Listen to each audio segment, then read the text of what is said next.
నమో బుద్ధాయ. ప్రబుద్ధ భారత్ వర్ధిల్లుగాక, భారత రాజ్యాంగం గౌరవించబడగాక. జై భీమ్. బహుజన యుద్ధభేరి యూట్యూబ్ ఛానల్కు స్వాగతం. ఈవేళ మనతోటి ఉపాసక ధర్మజ్యోతి బేతాళ సుదర్శనం గారు ఉన్నారు. ప్రస్తుతం రాష్ట్ర ప్రజలను, దేశ ప్రజలను, భక్తులు కాని వాళ్ళను కూడా ఉలిక్కిపాటు చేసిన ఈ తిరుపతి లడ్డు ప్రహసనాల గురించి కొన్ని విషయాలు మాట్లాడుకోవడానికని, చర్చించడానికని ఈ ప్రోగ్రాం ఏర్పాటు చేశాము. ఆయన్ని కొన్ని ప్రశ్నలు అడిగి మనం సమాధానాలు తెలుసుకుందాం. సార్, ఉపాసక బేతాళ సుదర్శన్ గారు,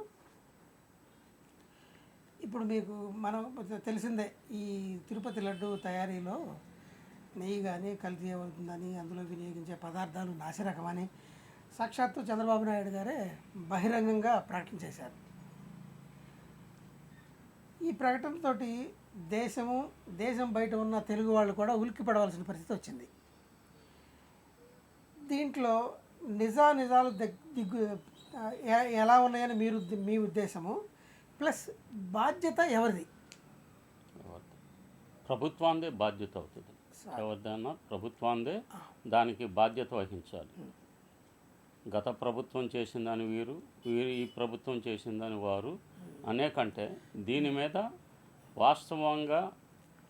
వాస్తవాలు ప్రజలకు తెలియాలంటే తప్పనిసరిగా సుప్రీంకోర్టు జోక్యం చేసుకొని సిబిఐ దర్యాప్తు చేయిస్తే ఎవరు జగన్నాథ సూత్ర నాటకకర్తలో అర్థమవుతుంది.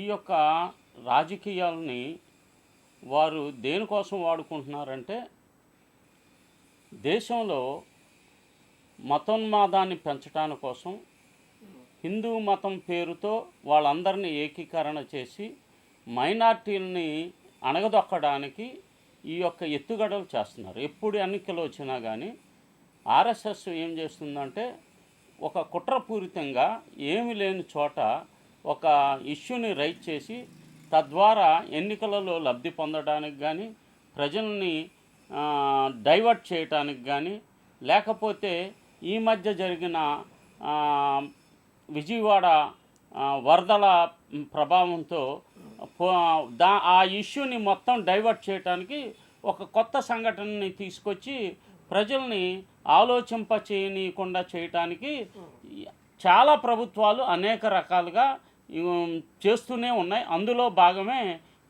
కల్తీ లడ్డు. ఈ కల్తీ లడ్డు అసలు లడ్డు తయారీ విషయంలో బ్రహ్మాండమైన ఒక సెటప్ ఉంది. ఆ దేవాలయానికి అప్రతిపాతంగా 15వ శతాబ్దం నుంచి నడుస్తూ వస్తుంది. ఇది దీంట్లో ఇప్పటికిప్పుడే ఈ ఎలక్షన్స్ తర్వాత, అది కూడా జూలై నెలలో బయటకు వచ్చిన రిపోర్టుని ఇప్పుడు బయటపెట్టి దీన్ని ఆధ్యాత్మిక విషయాన్ని రాజకీయంగా మార్చారనేదేమన్నా మనం అనుకోవచ్చా? 100%. అంటే ఈ విషయాన్ని అప్పుడే బయట పెట్టుంటే దాంట్లో సచ్యలత ఉండేది. ఇది అదను చూసుకొని బయట పెట్టారు. ఇక్కడ జమ్మూ కాశ్మీర్లో హిందూ పోలరైజేషన్ ఒకటి, అలాగే ఇప్పుడు రానున్న పంచాయతీ ఎన్నికలను దృష్టిలో ఉంచుకొని కానీ తెలంగాణ ప్రాంతాల్లో వీళ్ళు ఈ పార్టీ ఇప్పుడు ఉన్న కూటమి పార్టీ డైరెక్షను పవన్ కళ్యాణ్ గారు అక్కడికి వెళ్ళిన తర్వాత ఢిల్లీ వెళ్ళి మోడీ గారిని కలిసి మాట్లాడిచ్చిన తర్వాతనే ఇది బయట పెట్టారు. అది స్పష్టంగా తెలుస్తుంది. ఒక ప్లాన్డ్గా నిజంగా వాళ్ళు పాపం చేసి ఉండి కల్తీ చేస్తుంటే వాళ్ళు శిక్షింపబడాలి. వైఎస్ఆర్సీపీ వాళ్ళు చేసుంటే వాళ్ళు శిక్షింపబడాలి. ఈ విషయంలో ఎవరు అతీతులు కాదు, పార్టీలకు అతీతం కాదు, ఇది కాదు.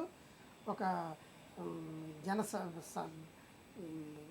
జనం మొత్తానికి సంబంధించిన విషయం కాబట్టి ఇందులో ఎవరిని స్పేర్ చేయవలసిన అవసరం లేదు. నిజాన్ని నిగుదేల్చాల్సిందే, సత్యాన్ని సత్యంలాగా తీయవలసిందే. అది అందరూ కోరుకునే విషయం.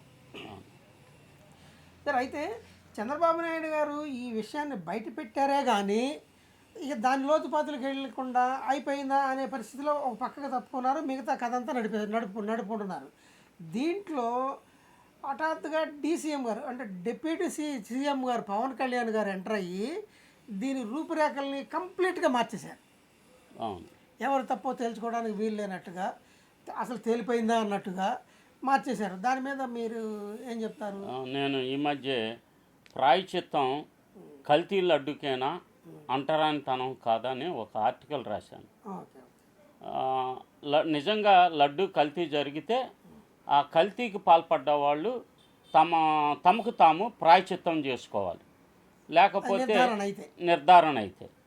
కానీ అయినప్పటికీ ప్రాయశ్చిత్తం చేసుకున్నప్పటికీ లా ముందు, చట్టం ముందు అది పరిగణలోకి తీసుకోబడదు.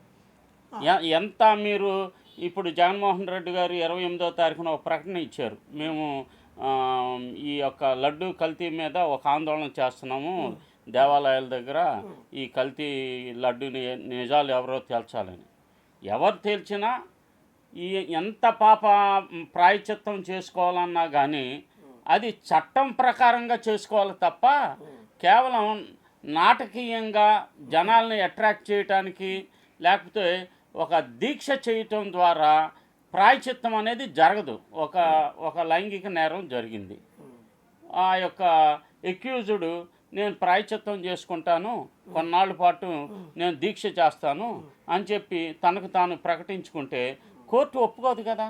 అరే అవన్నీ మాకు తెలీదు, నువ్వు చట్ట ప్రకారం బిఎన్ఎస్ చట్టం వచ్చింది ఇప్పుడు, దాని ప్రకారంగా నువ్వు శిక్షని ఎదుర్కొనవలసిందని అంటది. కానీ దీనికి విలువ లేదు. విలువ లేని దాన్ని మీడియా ఏం చేస్తుందంటే మేము ఈ ఒక డ్రెస్ని దానికి ఒక డ్రెస్ కోడ్ లాంటిది పెట్టుకొని అందరు కూడా మా లీడర్ చేశాడు కాబట్టి మేము కూడా ప్రాయశ్చిత్త దీక్ష చేస్తామని చెప్పి చేసి ఇలాంటిది ప్రోపగండా చేసి ఎప్పుడైనా అంధభక్తుల్ని వాళ్ళు ఏం చేస్తారు, ఆకర్షిస్తూ ఉంటారు. నిజమైన భక్తులు వాళ్ళకి నిజాలు తెలుసుకుంటానికి ప్రయత్నం చేస్తూ ఉంటారు. అంధభక్తుల పని ఏంటంటే ఈ ఊరికినే ఆవేశం చెందేసి ఏదో ఒక ఆవేశం తెచ్చుకొని ఊగిపోతూ మాట్లాడటం అనేది జనాల పట్ల ఒక ఏహ్యభావాన్ని కలిగి చేయటం అనేది ఇతర మతస్థుల పట్ల చేసిందేమో ఏ ఇతర మతస్థుడు కాదు. ఈ పాలన అంతా ఎగువ శూద్రుల చేతుల్లోనూ ఉంది చాలా కాలం నుంచి. అట్లు రెడ్లు అవనాయి, ఇటు కమ్మలు అవనాయి, వీళ్ళే పాలకులుగా ఉన్నారు. వాళ్ళన్నా చేయని వీళ్ళన్నా చేయని ఈ నేరం అంతా తెలివిగా క్రైస్తవులని అపాయింట్ చేశారు. ఎవరు అపాయింట్ చేస్తారు? షెడ్యూల్ క్యాస్ట్ వాళ్ళు వాళ్ళ యొక్క కోటా ప్రకారంగా తిరుపతిలో వాళ్ళకి ఉద్యోగం ఇవ్వబడుతుంది. మేము ఈ మధ్య తిరుపతిలో ఆ అమ్మాయి క్రైస్తవురాలు కాబట్టి మేము ఉద్యోగం తీసేస్తానంటే హైకోర్టు దాన్ని తృణీకరించి ఆ అమ్మాయిని అక్కడ కంటిన్యూ చేయటానికి కోర్టు నిర్ణయించింది. కనుక వీళ్ళు ఇప్పుడు కూడా అదే మాట మాట్లాడుతున్నారు, మా మత విశ్వాసాలు లేని వాళ్ళని ఇక్కడ అపాయింట్ చేయొద్దని. అరే దాన్ని చట్టబద్ధంగా మీరు రిజర్వేషన్ సిస్టమ్ అక్కడ ఉంది, ఆ రిజర్వేషన్ సిస్టమ్ ప్రకారంగా ఉద్యోగాల కల్పన ఉంటుంది. కానీ మతం ఆధారంగా మా విశ్వాసం ఉన్న వాళ్ళు మాత్రమే ఇది చేసుకోవటాలంటే అది మీ సొంతది అయి ఉంటే అలా చేసుకోవచ్చు, కానీ ఇది సొంతది కాదు. తిరుమల తిరుపతి దేవస్థానం ప్రజలకు సంబంధించింది. అక్కడ అందరికీ ప్రాతినిధ్యం ఉంది. మీరు ఫలానా కులం వాళ్ళు రావద్దు, ఫలానా వాళ్ళు ఈ పని చేయొద్దు. గర్భగుడిలో తప్ప అందరికి అన్ని చోట్ల అవకాశం అక్కడ ఇవ్వబడింది. ప్రైవేట్ ధర్మకర్తలు మెయింటైన్ చేసే టెంపుల్ అయితే వాళ్ళు అనుకోవచ్చు. సమతమూర్తి ఏదో పెట్టారు కదా, అది ఓకే, అది కూడా వాళ్ళు అచ్చంగా బ్రాహ్మణికల్ ఓరియంటేషన్ చేసుకున్నారు. అయితే మీకు ఇక్కడ ఒక విషయం చెప్పాలి. ఆ టెంపుల్ ఎంప్లాయీస్ గురించి మాట్లాడాం కదా, దాంట్లో ఎంప్లాయీస్ వేరే వాళ్ళు ఉన్నారు అని చాలా కాలం నుంచి ఉన్న ఇది తిరువీధులు ఓడ్చడానికి, అడ్మినిస్ట్రేషన్ సంస్థల్లో పనిచేయడానికి, తదితర బ్యాంకులు ఇది అడ్మినిస్ట్రేషన్ ఆఫీసుల్లో పనిచేయడానికి ఆఫీసెస్లో పనిచేసే వాళ్ళే వేరే వాళ్ళు ఉన్నారు. కానీ గుడి తిరువీధులు, గుడి గర్భగుడి దీనికి సంబంధించి ఎవరు ఉండరు అక్కడ, అస్సలు యాక్సెస్ ఉండదు. ఈవెన్ బ్యాంక్స్లో పనిచేసే వాళ్ళకు కూడా షురకులు మా మంగళ కమ్యూనిటీ వాళ్ళు ఉన్నారు. అలాగే ఈ రెల్లి కమ్యూనిటీ వాళ్ళు, షెడ్యూల్ కాస్ట్ వాళ్ళు పారిశుద్ధ్య పనుల్లో ఉన్నారు. ఇంకా మీరు హయ్యర్ లెవెల్ అంతా కూడా మీదేగా. అట్లాంటప్పుడు ఇక్కడ ఏ పని ఉన్నా మేమే చేసుకుంటాం, మిగతా వాళ్ళు అక్కర్లేదంటే బాగుంటుందిగా. అది అనరు. కాకపోతే ఒకటి, ఇప్పుడు మాకు మా స్వచ్ఛతకు సంబంధించి మాకు మేమే చేసుకుంటాం అనే దాంట్లో ఎవరు అభ్యంతరం పడక్కర్లేదు, చేసుకునండి, వాళ్ళ నమ్మకం వాళ్ళది, ఆ నమ్మకాన్ని ఎవరు కాదంటానికి లేదు. కానీ మిగతా వాళ్ళ అవసరం ఉంది అక్కడ, అవసరం మేరకే ఉపయోగిస్తున్నారు. దీన్ని తీసేసి అవసరం వచ్చినప్పుడల్లా ఏదో మాట్లాడుతూ ఉంటారు. సరే మళ్ళీ మనం మారిపోతున్నాము. మళ్ళీ అసలు ఈ కథ అంతా చంద్రబాబు నాయుడు గారేమో కాస్త వెనక్కి తగ్గినట్టున్నారు. వెనక్కి తగ్గడం అంటే దీంట్లో చేయాల్సిన పనికి పూనుకుంటున్నారు అనుకుంటా. మొత్తం మీద దీన్ని ఆ టాపిక్లో లేరు ఆయన. జగన్ గారేమో దీన్ని ఎదుర్కొనే పరిస్థితిలో ఉన్నారు. ఎటు తిరిగి వీళ్ళిద్దరిలో ఎవరు దెబ్బతిన్నా ఈయనకి సంబంధం లేదు కాబట్టి కొణిదెల పవన్ కళ్యాణ్ గారు మాత్రం కొంచెం హైపర్ యాక్షన్లో ఉన్నారు. హైపర్ యాక్షన్లో ఉండి ఆయన సైకాలజీ అది హైపర్ యాక్షన్లో ఎవరికి దెబ్బ తగిలినా ఆయనకేం ఇబ్బంది లేదు. ఆయన సేఫ్ పొజిషన్లో ఉన్నాడు. సేఫ్ పొజిషన్లో ఉన్నాడు కాబట్టి కొద్దిగా చెలగాటమే ఆడుతున్నాడు ఒక విధంగా చూడాలంటే. ఎందుకంటే నేను ఈ మాట ఎందుకు అన్నానంటే క్రైస్తవుల్ని ముస్లింలని దీంట్లో రాగాల్సిన అవసరం ఏముంది అసలు? అది ఏమన్నాడు ఆయన అంటే ఆయన ఏం మాట్లాడాలో ఆయన ఒక డైరెక్షన్ తీసుకొని వచ్చాడు ఆర్ఎస్ఎస్ నుంచి. ఆయన తను సనాతనవాదని అని చెప్తున్నాడు. ఆయన పార్టీ ఎక్కడి నుంచి సింబల్ ఉంటుంది కదా, ఆ సింబల్ జర్మనీ యొక్క నాజీ యొక్క సింబల్. అది నాజీలు ఆ యొక్క సింబల్ని వాడుకున్నారు. దాన్నే యథాతథంగా అంటే ఫాసిజం, హిట్లర్ ఏదైతే ఫాసిజాన్ని తీసుకొని తను ఉద్యమం నడిపాడో, యుద్ధం నడిపాడు. ఇక్కడ మన ప్రేక్షకులకి ఒక చిన్న అనుమానం వస్తుంది. ఎప్పుడైతే నాజీ జర్మనీ అన్నారో స్వస్తికే కదా అంటారు వీళ్ళు. కాదు, వాళ్ళు కాదు, అక్కడ వాళ్ళది ఫాసిజానికి సంబంధించిన గుర్తు అది. దాని నుంచే దాన్ని స్వీకరించాడు. పవన్ కళ్యాణ్ గారు టైం టు టైము తన ఐడియాలజీని మార్చుకుంటూ ఉంటారు. ప్రజారాజ్యం ఉన్నప్పుడు కత్తి పద్మారావు గారితో ఉండి, లేకపోతే బిఎస్పి పార్టీ వచ్చినప్పుడు బెహన్జీకి 3-4 సార్లు అడగపోయినా ఒంగోని కాళ్ళకి దండం పెడతాం. అంటే అవసరం ఏది ఉంటే ఒకవేళ చర్చికి వెళ్తే పాస్టర్ అయిపోతాడు ఆయన. అదే ముస్లిం ఎవరన్నా ఇంటికి వస్తే బడా కూడా తింటాడు, నాకేమి ఎలాంటి ఇది లేదు, అన్నీ కూడా పాటిస్తూ ఉంటాడు. ఇప్పుడు అలాగా ఉండలా. ఇక్కడ నేను పక్కాగా సనాతనవాదిని అని కొత్త ట్రెండ్ తీసుకున్నాడు. సనాతనవాదులు ఏంటి చేసేది దేశంలో? ఇప్పుడు దేశంలో 2022-23లో సుమారు 60,000 కేసులు నమోదైనవి ఎస్సీ ఎస్టీల మీద. అట్రాసిటీ, అంటరానితనానికి సంబంధించిన కేసులు. ఆ అంటరానితనం చేస్తున్న వాళ్ళందరూ కూడా హిందువులే కదా. ఆ హిందువుల యొక్క ప్రవర్తనలో కానీ ఆలోచన సరళంలో మార్పు తీసుకురావటానికి నువ్వు దీక్షలు చేస్తే అర్థం ఉంది. ఒక కల్తీ లడ్డు అని చెప్పారు, అది ధృవీకరించబడితే మీరు ఏది చేసినా అది ఒక అర్థం ఉంటుంది, ఏదన్నా ఉంటుంది. సుప్రీంకోర్టు డైరెక్షన్లో సిబిఐ దర్యాప్తు మీదే కాబట్టి పరిపాలన వాళ్ళదేసి బాగానే ఉంటుంది. కానీ హిందువులు చేస్తున్నది ఏంటంటే ప్రతి 3 నిమిషాలకి ఈ దేశంలో ఎస్సీ ఎస్టీల మీద ఒక అట్రాసిటీ జరుగుతుంది. దీన్ని పవన్ కళ్యాణ్ గారు ఆలోచించట్లా. అలాగే దేశంలో 16 లక్షల కోట్ల రూపాయలు, ఎంతో పెద్ద ధన సంపద, అనేక రాష్ట్రాల బడ్జెట్ అది. అంత డబ్బు బ్యాంకులు రుణాలు ఇచ్చి మీరు కట్టక్కర్లేదని చెప్పి ఆదాని అంబానీ లాంటి పారిశ్రామికవేత్తలకు రాయితీలు ఇచ్చటాన్ని ఈయన ఎప్పుడు కూడా ప్రశ్నించాల. అదొక విచిత్రమైన పాలసీ. మళ్ళీ ఆయన తన ప్రసంగంలో చెప్పాడు, క్రైస్తవులకి ఎక్కడన్నా జరిగితే ప్రపంచం అంతా గగ్గోలు పెడుతుందని, నేను అడిగింది అదే, గగ్గోలు పెడుతుందని అన్నాడు.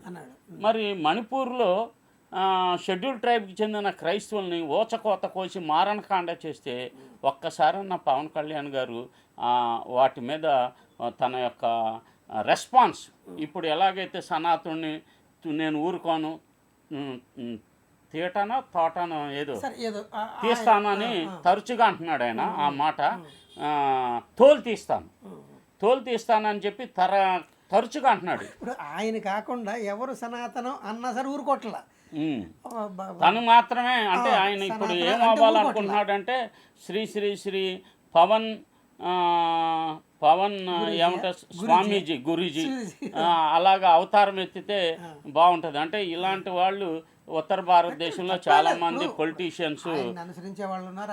ఇప్పుడు ఆయన నమ్మితే కనుక మనకు ఉత్తరప్రదేశ్ సీఎం కూడా ఈ కోవకి చెందిన వ్యక్తి. రౌడీజం నుంచి వచ్చి ఆయన స్వామీజీ అయ్యి ఈ పాత్రను పోషించి సీఎం అవ్వగలిగాడు కనుక ఆ డైరెక్షన్లో సీఎం అవ్వటానికి ఇదొక వే అని చెప్పి తను బలంగా నమ్ముతున్నాడు. అయితే నాకు ఇక్కడ చిన్న అనుమానం అండి.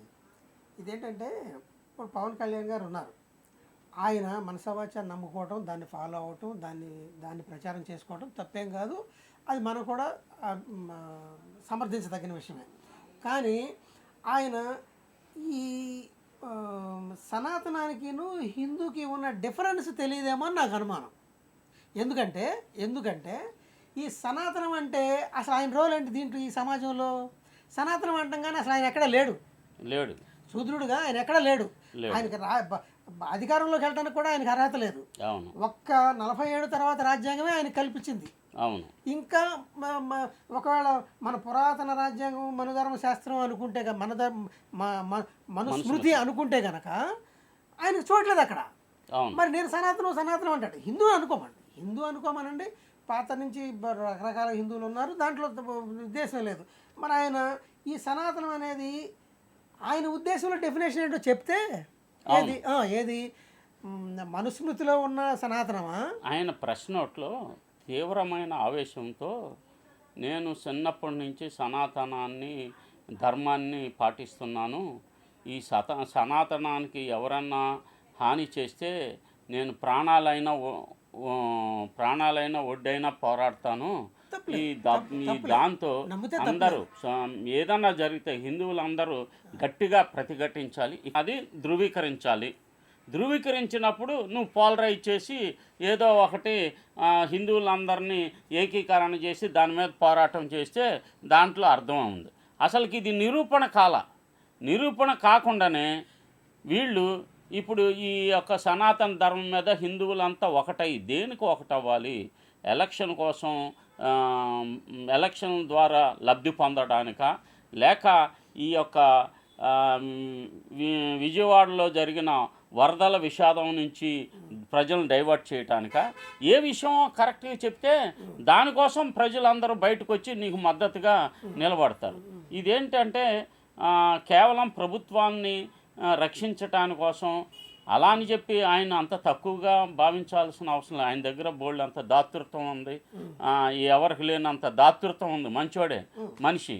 కానీ ఆయన గురించి ఇంతసేపు మాట్లాడుకోవడానికి కారణమే అది.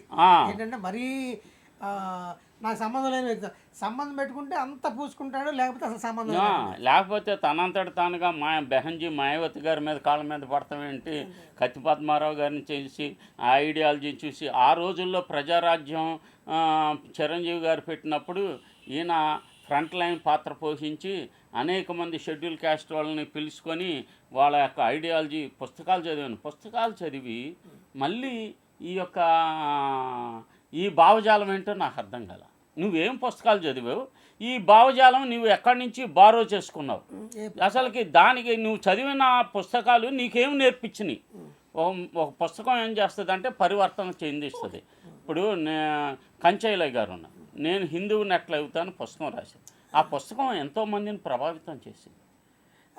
దీనికి శశిధరూర్ గారు ఒకటి రాశాడు, ఆయన నేను హిందువుని ఎట్లా కాను అని ఎట్లా కాదు అని కరెక్ట్గా రివర్స్లో రాశాడు. అదే సరే, ఇప్పుడు మనం ఈ కోడిదల మన పవన్ కళ్యాణ్ గారి విషయంలోకి వచ్చేటప్పటికి ఈ 11 రోజులు దీక్ష చేస్తారు. 2వ తారీఖు 1వ తారీఖున తిరుపతి వెళ్తారు, 2వ తారీఖున దీక్ష విరమిస్తారు, బాగానే ఉంది. అంటే జనాలందరూ ఇప్పుడు ఆయన ఉద్దేశం ఏంటి, అక్కడితో ఇది అయిపోయిందేనా? కాదు, నాకు ఒక అనుమానం ఉంది. ఈ మధ్య సినిమాలు గ్యాప్ వచ్చింది. ఇది ఆయన అనుకున్న సినిమాలు 2-3 పూర్తి చేయాలి. ఒక గ్యాప్ని ప్రజల్ని తన వైపుకి తిప్పుకుంటాని కోసం ఇది చేసుకొని సినిమాలు తీసుకుందాం మళ్ళీ అనే ఒక ఆలోచన కూడా ఫుల్ డిమాండ్ ఉందండి. చాలా ఒప్పుకోలేదు. అట్లా అంటే జనాలందరినీ పవన్ కళ్యాణ్ సినిమా కోసం ఆయన అంటే పడి చచ్చిపోయేవాళ్ళు. ఒక 100 సినిమాలు ఫ్లాప్ అయినా సరే అదే పరిస్థితిలో ఉన్న నటుడు ఆయన. దాన్ని ఎవరు కాదని అది కూడా ఒకటి ఉందేమో అని నాకు అనుమానంగా ఉంది. అంటే ఏదేమైనా జనాల్లో ఉందండి. జనాలు ఆయన నటుడిగా గుర్తించారు. ఇప్పుడు అంటే ఆయన రాజకీయ ఒకటేంటంటే ఆయన నటించిన సినిమాలు ఎక్కువ హిట్ కావు, కానీ అభిమానులే వాటిని కొద్దిగా అన్నయ్యతో పోల్చుకుంటే, చిరంజీవి అన్నయ్యతో పోల్చుకుంటే ఆయన ఒక మెగాస్టార్, ఆయన బాక్స్ ఆఫీస్ని బద్దలు కొట్టిన హీరో. కానీ ఈయన సినిమా బాగపోయినా అభిమానులు ఆ సినిమాని రక్షించిన పరిస్థితి. సరే, మనం టాపిక్ డైవర్ట్ అవుతున్నాం. ఈ క్రైస్తవులు కూడా ఆయన ఎందుకు లాగాడు అనేది దాంట్లో నాగపూర్ నుంచి, ఢిల్లీ నుంచి, మన తిరుపతి వరకు కుట్రకోణం కనబడుతుంది దాంట్లో. ఏది అది ఆ మాట ఎత్తడం వల్ల ఆయన ఎత్తకుండా ఉండాల్సింది. ఆయన ఇప్పుడు ఆయన బాధ్యతలో ఉన్నాడు కాబట్టి దాన్ని చక్కగా చేసుకోవాల్సింది.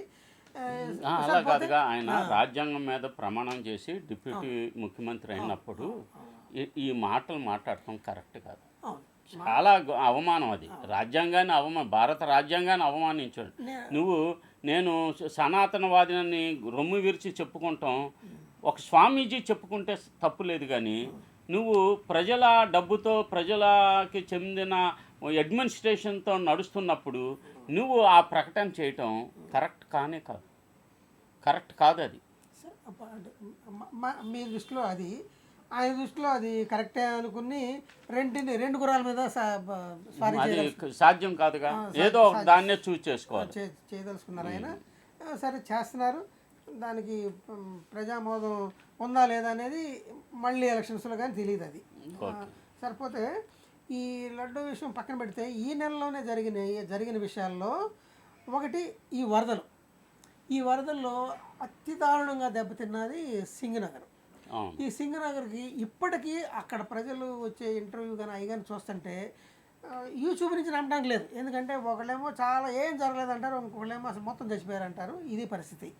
ఇక్కడ ఈ వరద నివారణ చర్యలకు సంబంధించి ప్రభుత్వం సమర్థవంతంగా నిర్వహించిందని అనుకుంటున్నారా? లేదు, నిర్వహించలేదు.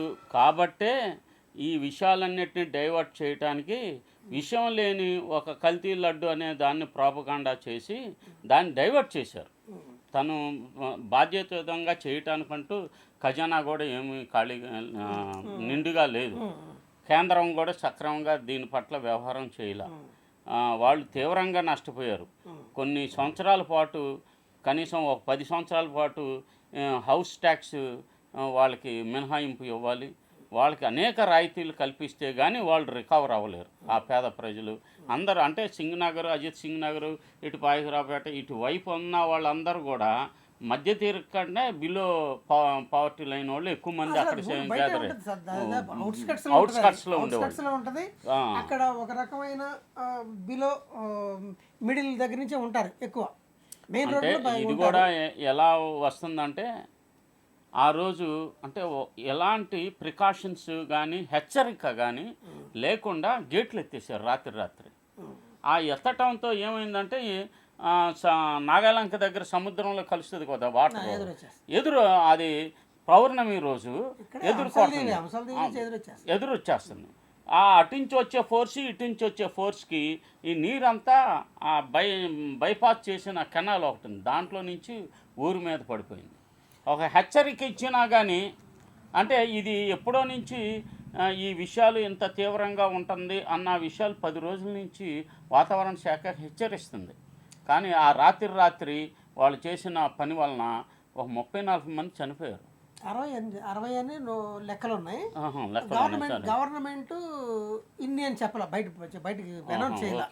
బయట అన్ని పత్రికల్లోనూ వచ్చినది ఏంటంటే సుమారు 60 రాస్తున్నారు. అంటే చంద్రబాబు గారు ఇవన్నీ చేస్తూ ఉంటే ఎలా ఉంటుందంటే, ఇప్పుడు మనం రాజమండ్రి పుష్కరాల్లో తొక్కిసలాట్లో 30 మంది చనిపోయారు షూటింగ్లో. ఈ షూటింగ్ ఒక మీడియా వస్తే దాన్ని మొత్తం కూడా హైజాక్ చేసేసి అక్కడ ఏదో ఈవెంట్ చేస్తున్నట్టు ఉంటుంది. ఈ ఈవెంట్ చేస్తున్నట్టు ప్రొజెక్ట్ చేయటం వాళ్ళ పని. ఈ ఛానల్స్ పని ఏంటంటే ఎప్పుడు ఆయన్ని ఒక సూపర్ మ్యాన్గా చేసి చూపించాలి అన్నది లక్ష్యంగా ఆ మీడియా పనిచేస్తూ ఉంటుంది. అది వాళ్ళకు కూడా పనిచేస్తూ ఉంటుంది. అది జగన్మోహన్ రెడ్డి కూడా సాక్షి ఏ విధంగా పనిచేస్తుందో ఈ వీళ్ళకు కూడా వీళ్ళ మీడియా ద్వారా దీనివల్ల ప్రజలకు జరుగుతున్న నష్టం ఏంటంటే వాస్తవాలు బయటకు రావు. అవి రెండు ఒకే తాను అంతే. వాస్తవాలు మాత్రం ఆ రెండు ఛానల్స్ ద్వారా మనకి ప్రజలకు వాస్తవాలు బయటికి ఎప్పుడు తెలియదు. ఓకే. ఈ వరదల విషయంలో ప్రోబ్ చేయలా.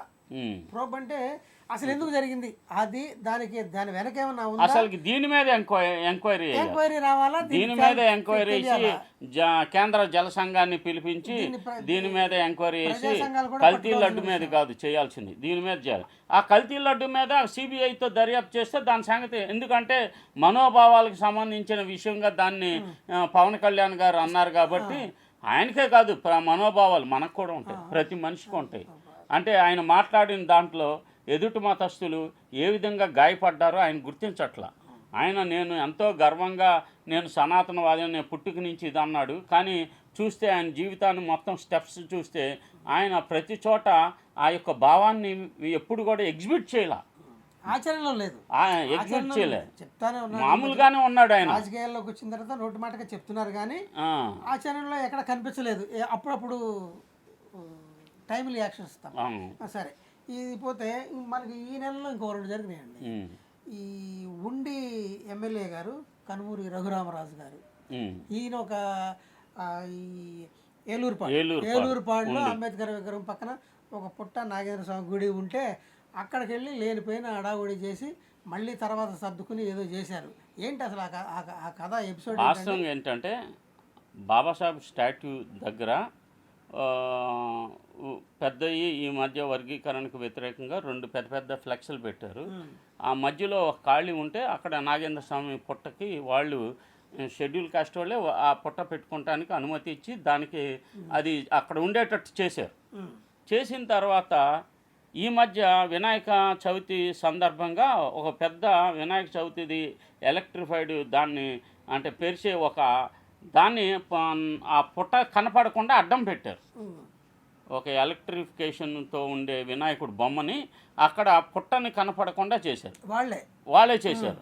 చేస్తే వీళ్ళు అడిగారు, ఏమయ్యా మీరు నాగేంద్ర స్వామి పుట్టనికి గుడికి మీరు కనపడకుండా ఈ ఫోటోతో ఆపేసేసారు, ఇది పక్క తీసామంటే వాళ్ళు తీసేశారు. తీసేసిన తర్వాత ఎవరు రాకుండా ఉండటాని కోసం బాబాసాహెబ్ ఫ్లెక్స్ని అక్కడ పెట్టడం జరిగింది.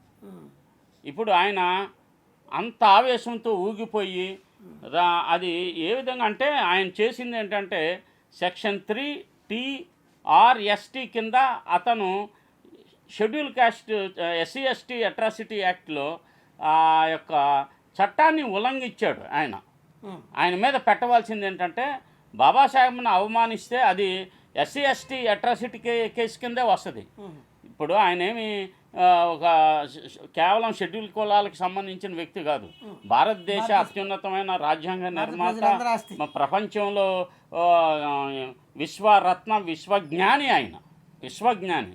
అలాంటి గొప్ప వ్యక్తిని నువ్వు చులకన చేయడం, దాని ద్వారా ఏంటి ఆయనకి సంబంధించిన వాళ్ళని నువ్వు అవమానపరచడం, అది ఏమవుతుందంటే తప్పనిసరిగా అట్రాసిటీ కింద వస్తుంది.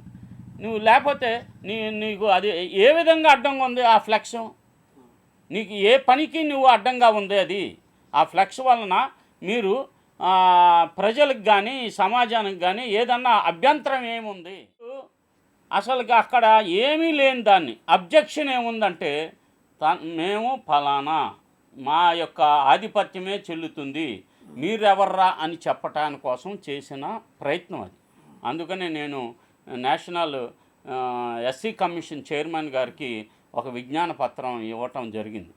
వారి మీద కేసు నమోదు చేయాలని చెప్పటం జరిగింది. ఇంకోటి మళ్ళీ ఇంకా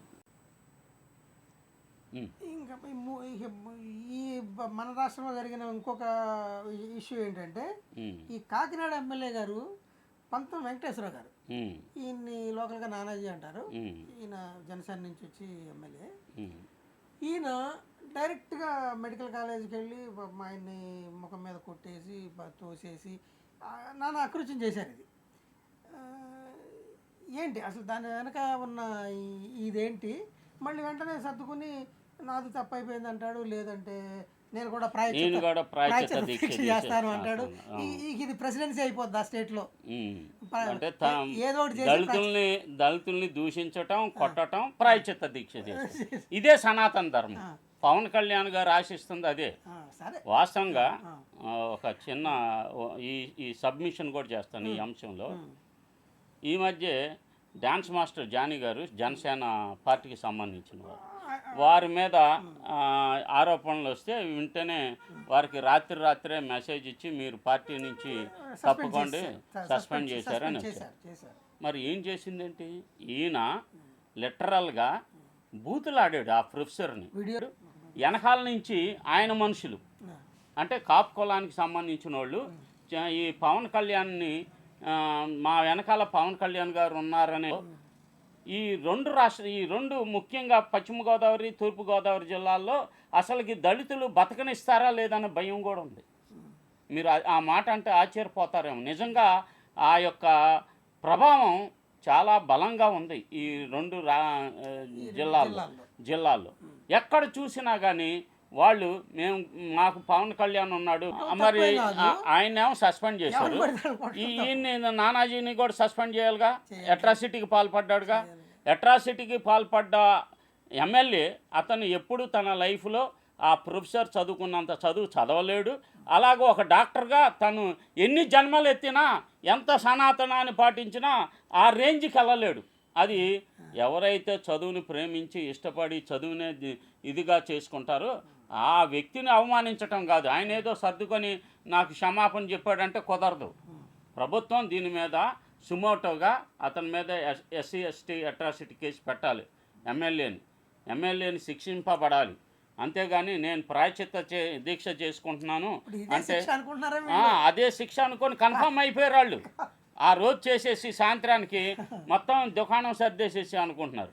దీని మీద అతను వెనక తగ్గినా తగ్గలేదా, అతను తద్వారా ఏం చెప్పదలుచుకున్నాడంటే మా జోలికి వస్తే ఎనీ ఎస్సీ ఎస్టీ ఇలాగే పట్టిద్ది, మీకు కూడా గతి అని చెప్పారు. అది మిమ్మల్ని తంతాము, ప్రాయశ్చిత్త దీక్ష చేసుకుంటాం, మాకు కేసులు ఏమి ఉండవని మీరు కొత్త రాజ్యాంగం బిఎన్ఎస్ ద్వారా ఏమన్నా రాసుకున్నారో లేదో మాకు చెప్పితే మేము తెలుసుకోగలుగుతాం. ఇక్కడ ఇంకొక విషయం మీ ద్వారా మాట్లాడదాం అనుకున్నానండి. ఏంటంటే జూపూడి ప్రభాకరరావు గారు ఈ అట్రాసిటీ విషయంలో ఏదో మాట్లాడుతూ, ఏలూరుపాడు గురించి మాట్లాడుతూ, ఆయన వాళ్ళు మాకే ఓట్లు వేశారని, వాళ్ళు వైసీపీ క్యాండిడేట్లని వెళ్ళి కొట్టేశారని ఈ ఇష్యూని ఏదైతే ఉందో వైసీపీకి మార్చేసుకుంటున్నారు ఆయన. అది తప్పు. అదేంటంటే వాళ్ళు మేము పార్టీ అనలేదు, అక్కడ ఇష్యూ లోకల్గా జరిగింది. ఒక ఇష్యూని పట్టుకుని మా వైసీపీ వాళ్ళు మాకు ఓట్లు వేశారని కొట్టారు. ఇష్యూ అక్కడ పార్టీ పరంగా జరగలేదు. అది చాలా తప్పు. అంటే జూపూడి కంటిన్యూస్గా చాలా పర్యాయాలు ఒక రెడ్డికి బానిసగా బతుకుతూ తనకు నచ్చినట్టు నోటికి ఇష్టానుసారంగా అనేక పర్యాయాలు మాట్లాడాడు. అతనికి అది సమంజసం కాదు. ఒక లీడర్గా ప్రొజెక్ట్ అయినోడు ఆ కులాలకి రక్షకుడుగా ఉండాలి, కానీ పాలేరుగా ఆధిపత్య కులాలకు పాలేరుగా పనిచేస్తున్నాడు ఆయన. నిజంగా పార్టీల పరంగా జరుగుతున్న చోట వాళ్ళు ఎవరు మాట్లాడలేదు, వదిలేశారు. చాలా వరకు కొడుతున్నారు, కేసులు అవుతున్నాయి, అన్నీ అవుతున్నాయి. ఇక్కడ ఎస్సీలకిను వేరే వాళ్ళకి జరిగిన కేసు మాత్రం ఇది ఈయన మీద వేసుకుని చెప్తున్నారు. ఇది ఏంటి కేసు? వాళ్ళు వాలీబాల్ ఆడుకుంటా కోర్టులో పర్మిషన్ కోసం అప్లై చేశారు. 3 రోజులు ఆగిన తర్వాత ఏ విషయం చెప్తామో అని చెప్పి ఈయన ఆ ఇన్ఛార్జ్ అనమాట, ప్రొఫెసర్ గారు, డాక్టర్ గారు ఇన్ఛార్జ్. అంటే ఆయనది ఒకటే నిర్ణయం కాదు, వాళ్ళకి సుపీరియర్ ఉంటాడు కదా, ప్రిన్సిపల్ కమిటీ ఉంటుంది. ఆ కమిటీ నిర్ణయం మేరకు అతను చెప్తానన్నాడు. అప్పుడు వరకు ఆగల. మా ఎమ్మెల్యే మేము అయినప్పుడు మళ్ళీ మీ కమిటీ ఏంటి, ఇది మాది అని అంటే ఈ వాళ్ళు ఒక రాజస్థానం ఏమన్నారు, ఒక రాజ్యంగా, ఒక సంస్థానంగా భావిస్తున్నారు. వీళ్ళు ఒక కాలేజీలో కానీ ఒక యూనివర్సిటీ క్యాంపస్లో కానీ చదువుకున్న అంటే 10th failed, inter discontinued, degree never completed. పోలీసులు వెళ్ళకూడదు, అసలు హెడ్ అనుమతి లేకుండా లోనకే వెళ్ళకూడదు అనే ఈ క్యారెక్టర్లు అనమాట. చదువు కనీసం those who are insincere from the beginning academically they never be sincere in future also. వీటికి చదువు సంజయ్ లేదని వీడు పశువులు కాసేవాడని అంటాం మేము. అదే పరిస్థితి చదువు ఉన్నాడంటే కామన్ సెన్స్ మేనర్స్ తెలిసినోడైతే ఒక ప్రొఫెసర్తో ఎలా మాట్లాడాలి అన్నది తెలియలేదంటే వాళ్ళు అంటే ఇదే సనాతన ధర్మం, కుల దుర్మార్గం, కుల బలుపు ఇది. సరే సార్, చాలా విషయాలు మీ నుంచి తెలుసుకున్నాము. అయితే ఈ ప్రస్తుతం లడ్డూకి సంబంధించిన విషయంలో ఫైనల్గా ఏం తేలాలని మీరు ఆశిస్తున్నారు? నేను ఏదో కాంక్ష ఉంటుంది కదా. ఆశిస్తున్నాను. నాకు తిరుపతి అంటే నేనేమో బుద్ధిస్టు భావజాలం కలిగిన వ్యక్తిని. నేను వాళ్ళ మనోభావాలని నేనేమి గాయపరచడం అవసరం లేదు. నిజం తెలిస్తే మంచిదే. సత్యం ఎప్పుడంటే సత్యాన్ని సత్యంగాను అసత్యాన్ని అసత్యంగా తెలియజేయమని చెప్పి బుద్ధ భగవానుడే చెప్పి ఉన్నాడు. కనుక నాకు నేనేమంటున్నానంటే ఇదొక్కటే కాదు, కల్తీ అనేది పాలు అడల్టరేషన్, మిల్క్ దేశంలో పెద్ద ఎత్తున పాలు రోజు కల్తీ జరుగుతుంది. అంటే భయంకర కళ్ళ ముందు రోజు మన ఇళ్ళ మీద వచ్చేసి పాలు కల్తీ చేసి అమ్ముతూ ఉంటే దాన్ని ప్రభుత్వాలు నివారించలేకపోతున్నాయి. నెయ్యి మీరు ఫ్లిప్కార్ట్ కానీ ఇట్లాంటివి ఉన్న షాపింగ్ అమెజాన్ కానీ కొట్టి చూడండి, ఆవు నెయ్యిలు 320 కూడా దొరుకుతుంది. వీటిని పరిశీలించాలి. ప్రజలు తినేది నాణ్యమైన ఆరోగ్యాన్ని రక్షించే ఆహార పదార్థాలు మాత్రమే భారతదేశంలో దొరుకుతాయి అనే భావన కలిగించలేకపోవటం ప్రభుత్వాలు సిగ్గుపడాలి. లేదండి, ప్రపంచంలో ఏ దేశం ఇక్కడ ఈ ప్రోడక్ట్ తీసేయమని చెప్తే అది ఇండియాకి వచ్చేస్తుంది అంతే. జనాలు మనోళ్ళు అమెరికాకి పోయేటప్పుడు ఏదన్నా తీసుకెళ్తే వాళ్ళు ఎయిర్పోర్ట్లోనే చెక్ చేసి చెత్తబుట్టలో వేసేస్తారు, డస్ట్బిన్లో వేసేస్తారు. అసలు ఇక్కడ సిస్టమ్ మెకానిజము గవర్నమెంట్ అనేది అది అసలు అది కదా ముఖ్యం, ప్రభుత్వాలు చేయాల్సింది. అసలు అది ఒక పని, దీన్ని కాపాడాల్సిన ప్రజల ఆరోగ్యాన్ని కాపాడవలసిన బాధ్యత. ఇప్పుడు ఇది లడ్డుగా పరిమితం చేశారు, మిగతా ప్రజలందరూ తినే ప్రతి వస్తువు మీద ఒక ఇది రావాలి. ఆహార పదార్థాల కల్తీని నివారించాలి ఒకటి. రెండోది భావజాల పరంగా ప్రజల మనసుల్లో ఏదైతే కుల అహంకారంతో అంటరానితనాన్ని పాటిస్తున్నారో ఆ యొక్క కల్తీని కూడా, ఆ యొక్క ఆ భావజాలం కూడా, అది కూడా నిర్మూలన జరగాలి. అందుకని బాబాసాహెబ్ క్యాస్ట్ అనిహిలేషన్, కుల నిర్మూలన జరగాలని బలంగా కోరుకున్నారు. అది ఎలా పోద్దంటే బాబాసాహెబ్ చెప్పారు. అంటే చాలామంది అంటారు మనం మ్యారేజెస్ ఇది కులాంతర వివాహాలు చేసుకుంటే, శాఖపంక్తి భోజనాలు చేసుకుంటే కుల నిర్మూలన జరుగుతుందని చెప్పారని అంటారు. చాలా తప్పది. బాబాసాహెబ్ ఏం చెప్పారంటే ఏ మతం అయితే అది కూడా ఒకటి అని చెప్పారు, ఏ మతం అయితే ఈ కులాన్ని ప్రవేశపెట్టిందో ఆ మతాన్ని నిర్మూలించకుండా కుల నిర్మూలన జరగదు. ఇది 100%. ఎందుకంటే ఆ పిల్లర్స్ మీద అది ఎందుకంటే నువ్వు వెళ్ళావంటే నువ్వు అక్కడ ఆ గుళ్ళో నీ పేరు చెప్పి నీ గోత్రం చెప్పాలి. నేను బ్రాహ్మణుడు అనుకోండి, సుదర్శనామ శర్మస్య అంటాడు, సుదర్శనామ వర్మస్య క్షత్రియుడు వెళ్తే, సుదర్శనామ గుప్తస్య. ఇక వీళ్ళ ముగ్గురు తప్ప ఎవడెళ్ళినా సుదర్శనామ శూద్రస్యగా. నువ్వు బానిసవి, నువ్వు 7 తరాల పాటలు వీళ్ళకి. మరి 7 తరాలు అయిన తర్వాత మన ఈ పూజలు ఇవన్నీ చేయించుకున్న వాళ్ళు మొత్తం బ్రాహ్మణులు అయిపోవాలి కదా. కానీ బ్రాహ్మణుల సంఖ్య 3.5% ఉంది ఎప్పటి నుంచి ఇప్పటి వరకు. వాళ్ళు చెప్పేది ఏంటి, వీటిలో ఎక్కడైనా తప్పు చేసినా మళ్ళీ మొదలుకెళ్ళాలన్నారుగా. కనుక ఇది ప్రజలను మోసగించి, అందుకనే బాబాసాహెబ్ ఈ మాట మీరు కులాల మీద దేన్ని నిర్మించలేరని చెప్తారు. ఏంటది కొటేషన్? ఒక కులం పునాదుల మీద దేశాన్ని కానీ ఒక నీతిని కానీ ఒక జాతిని కానీ నిర్మించలేరు. అది ఎంత గొప్ప మాట అది. అది దాన్ని మనం మననం చేసుకుంటే, బాబాసాహెబ్ని ఆదర్శంగా తీసుకుంటే ఇట్లాంటి సమస్యలు మంచి బెస్ట్ పరిపాలన మీరు ఇవ్వాలనుకుంటే దేశంలో ఆహార పదార్థాల కల్తీని మీరు అడ్డుకోవాలి. అలాగే అవసరం, అది అవసరం. ఎందుకంటే ప్రతి ఎమ్మెల్యే కావన్నా ఎంపీ కావన్నా మీ ఇంటికి కూడా వస్తుంది అది. దాంతోపాటు మీ మనసుల్లో ఉన్న విషయాన్ని, తోటి ప్రజల పైన ఉన్న విషయాన్ని మీరు నిర్మించుకోగలిగితే మనం బుద్ధుని మార్గంలో సక్రమంగా నడవగలుగుతాము. నేను ఈ ఛానల్ బహుజన యుద్ధభేరి ఛానల్ చూస్తున్న వాళ్ళందరూ కూడా నేను నమో బుద్ధాయ జై భీమ్ తెలుస్తూ ఈ యొక్క ఛానల్ని సబ్స్క్రైబ్ చేసుకోండి, మీ ఫ్రెండ్స్కి షేర్ చేయండి, మీరు ఇంట్రెస్టెడ్గా అందరినీ సబ్స్క్రైబ్ చేసుకోమని చెప్పి సూచించండి. ఇలా చేయటం ద్వారా మీరు నేరస్తులు కారు. రాజ్యాంగం భావస్వేచ్ఛ ప్రకటన ఆర్టికల్ 19 ప్రకారం మీకు మీ ప్రకటన కనీసం మీరు సబ్స్క్రైబ్ చేసుకుంటానికి కూడా మిమ్మల్ని ఏం చేయదు, ఎవరు చేయజాలరు. దయచేసి ఈ ఛానల్ని మీరు గట్టిగా సపోర్ట్ చేస్తారని నేను భావిస్తున్నాను. నమో బుద్ధాయ జై భీమ్. ఇప్పటి వరకు మనం చాలా విషయాలు మాట్లాడుకున్నాము, తెలుసుకున్నామండి. ఇప్పుడు నేను ఒక మాట చెప్పదలుచుకున్నా, ప్రజలకు నిజం తెలుసుకునే హక్కు ఉంది. సత్యం ప్రజలకు తెలియాలని మేము మనస్ఫూర్తిగా కాంక్షిస్తూ నమో బుద్ధాయ, ప్రబుద్ధ భారత వర్ధిల్లుగాక, భారత రాజ్యాంగం గౌరవించబడుగాక. జై భీమ్. జై భీమ్. సనాతన ధర్మ రక్షణ board is order of the day. ప్రతిసారి కూర్చోబెట్టి మేము డిఫెండ్ చేసుకోలేం. కనీసం మీకు కోపం కూడా లేకపోతే మేము ఏం చేస్తాం? ఆంధ్ర అనే భావన లేదు ఆంధ్ర వాళ్ళకి. ఎప్పుడు ఆంధ్ర భావన వస్తో తెలియదు. నా కులం ప్రాతిపాదిక సరే కొంతకాలం వరకు జరిగింది. 2019 తర్వాత కులం కూడా పోయింది. ఇప్పుడు సొంత కులాన్ని కూడా వెనకేసుకురావట్లా. ఆంధ్ర భావన ఎలాగో లేదు. కనీసం కుల భావనను తెచ్చుకుని బాగు చేయండి రాష్ట్రాన్ని. నిజంగా మనస్ఫూర్తిగా అవుతున్నారు. నా కులం ఉంది, నాకెక్కడో మతం ఉంది. నా కూతురు క్రిస్టియన్ అబ్బా, నా కూతురు తల్లి తన మతాచారం ప్రకారం నా కూతుర్ని రష్యన్ ఆర్థడాక్స్ చర్చ్ లో బాప్టైజ్ చేయిస్తానంటే సంతోషంగా చేయించమని. మా నాన్న ఎలాంటి వాడంటే, మా నాయనమ్మ దీపారాధన వెలిగిస్తే దీపారాధనలో సిగరెట్ వెలిగించిన దేవుడు లేడు దెయ్యం లేదనే వ్యక్తిమత మా నాన్న.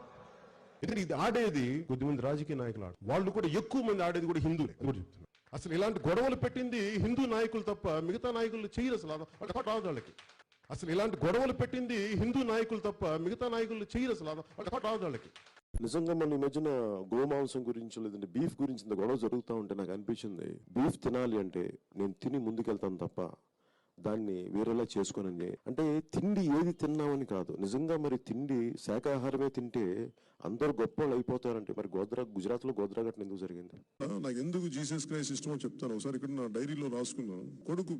నా పెద్ద కొడుకు పడిపోయాడు. వాడు ఇంత వయసు పడిపోతే వాడు మోకాళ్ళకి రక్తం వచ్చింది. వస్తే నాకు మోకాళ్ళు నొప్పి వచ్చేసినాయి. నాకు అప్పుడు నాకు గుర్తొచ్చింది మేరీ మాత గుర్తొచ్చింది. నాకు ఇష్టమైన ఎర్నెస్టో చె గెవేరా పుట్టినరోజు. రాజకీయాల స్ఫూర్తిని, పోరాట స్ఫూర్తిని తెలియజేసిన మహానుభావుల్లో ఎర్నెస్టో చె గెవేరా అతను నాకు స్ఫూర్తి. ఇప్పుడు మీరు చెప్పిన నా గడ్డం పెంచుకుంటే నాకు నిజంగా ఆనందిస్తుంది. నేను నిజంగా ఇది మనస్ఫూర్తిగా పెట్టుకున్నాను. ఇది నాకు ఇష్టంతో పెట్టుకున్నాను. జై భీమ్ అనే పదం ప్రతి ఒక్కరూ సమానం అని చెప్పేది ఆ జై భీమ్ అనే నినాదం. జై భీమ్ అనే నినాదాన్ని మనస్ఫూర్తిగా నాకు వ్యక్తిగతంగా రాజకీయాల్లోకి రాకముందు నుంచి, సినిమాలోకి రాకముందు నుంచి డాక్టర్ బాబాసాహెబ్ అంబేద్కర్ ఆశయాలను అర్థం చేసుకున్న వాడిని, చదివిన వాడిని, ఈ సోషల్ బ్యాక్వర్డ్నెస్ని ఇవన్నీ ముందుకు తీసుకెళ్లిన మహానుభావులు.